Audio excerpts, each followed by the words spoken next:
आता आम्ही आहोत पोर्ट ब्लेअर मध्ये आणि आम्ही रेडी आहोत सेल्युलर जेलला जाण्यासाठी. आमची team. Yes, we are ready to go to cellular jail.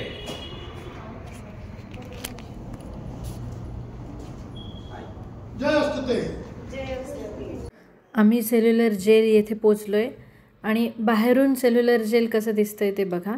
आम्ही सर्वांनी तिथे जाऊन भारत माता की जय अशा घोषणा दिल्या. बोलो भारत माता की जय. भारत माता की जय. भारत माता की जय. वंदे मातरम. सेल्युलर जेलला पोचलोय आणि आम्ही जातोय.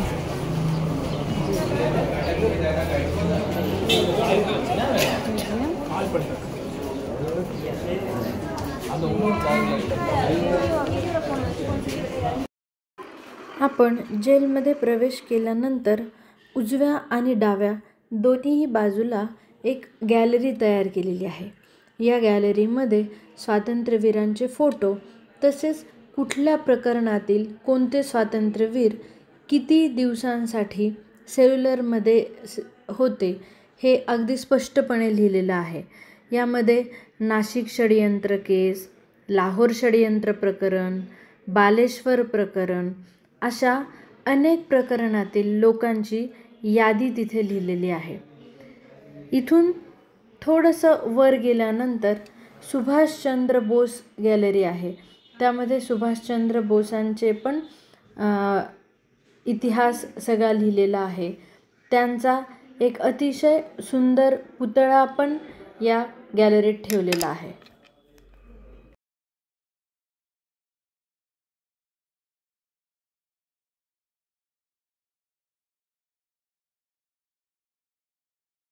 नंतर आपल्याला थोडं बाहेर आलं की दिसतं ते फाशी स्थळ.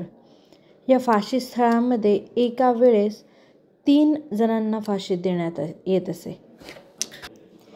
यानंतर कार्यशाळा. कार्यशाळेमध्ये कोलू, ऑइल मिल, नारळ सोलण्यासाठीची मशीन्स असे सगळे ठेवलेले होते. आणि जी शिक्षा देण्यात असे म्हणजे बेड्या ठोकून 3 प्रकारच्या शिक्षा देण्यात असे त्या 3 शिक्षांचे पण तिथे पुतळे लावलेले आहेत. त्यामध्ये आहे बार फिटर, चेन फिटर, चेन बार फिटर अशा प्रकारच्या विविध शिक्षा देण्यात येत असे.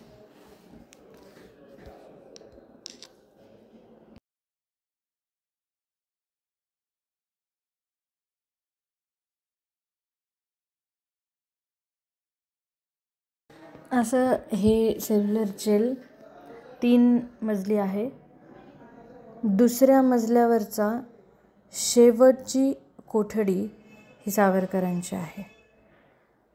जेल हा एकमेकाच्या खिडक्या एकमेकांना दिसणार नाहीत असा बांधलेला आहे. म्हणजे पाठमोरं दिसेल आपल्याला असा हा सेल्युलर जेल आहे.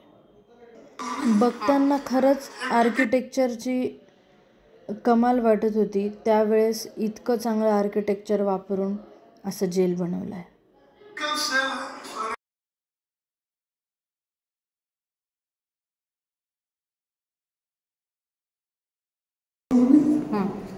एक टिपिकल सेल है 13.5 बाय 7.5 फुटाचं. हाईट खूप उंच आहे आणि कुठे खिडकी नाही आहे. ही खिडकी जी आहे ती अंदाजे 7 फूट उंच आहे. कोणत्याही माणसाला यावरून चढता येणं व डोकून बघणं शक्य नाही आहे. तर कोणत्या प्रकारचा लाईट पूर्वी नव्हता, आर्टिफिशियल लाईट्स नव्हता आणि डे लाईट पण याचा काही संबंध नाही. टिपिकल लॉकिंग सिस्टीम आहे. त्या सेलमध्ये जेव्हा कैदी गेला ते लॉक केलं जायचं आणि ही कडी बघायची. इतकी लंबी कडी आहे लावणं शक्य नाही आहे. आणि असं करून ते लॉक करायचं. त्याला कुलूप लावायची गरज नाही आहे कारण की आतल्या कैद्याचा हात कधी उडाला इतक्या लांब पोहोचणं शक्यच नाही. आणि आता ही सावरकरांची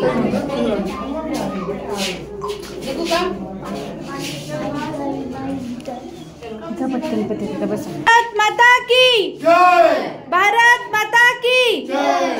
वंदे मातरम. पण जयस्तु म्हणू जयस्तु जयस्तुते जयस्तुते श्री महामंगले शिवास्पदे शुभदे स्वतंत्रते भगवती त्वामहं यशोयुतां वन्दे यशोयुतां वन्दे हे अधमरक्तरञ्जिते हे अधमरक्तरञ्जिते सुजन पूजिते श्री स्वतंत्रते स्वतंत्रते श्री स्वतंत्रते तुझं वीण मरण ते जनना तुझं वीण जनन ते मरण तुझं सकल चराचर चरण चराचर शरण श्री स्वतंत्रते श्री स्वतंत्रते श्री स्वतंत्रते वन्दे त्वामहं यशोयुतां वन्दे यशोयुतां वन्दे वंदे मातरम भारत माता की जय। अशा ह्या वीरांना शतशत नमन।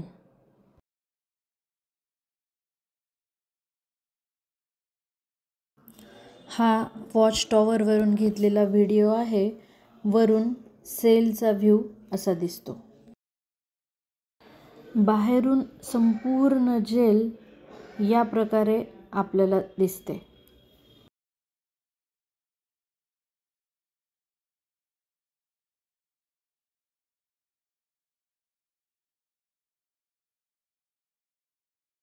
याच खुर्च्यांवर बसून आपण रात्री लाईट अँड साऊंड शो बघू शकतो। यामध्ये सगळ्या स्वातंत्र्यवीरांची लिस्ट केली आहे राज्यानुसार। यात महाराष्ट्रातल्या 3 नावे आहेत।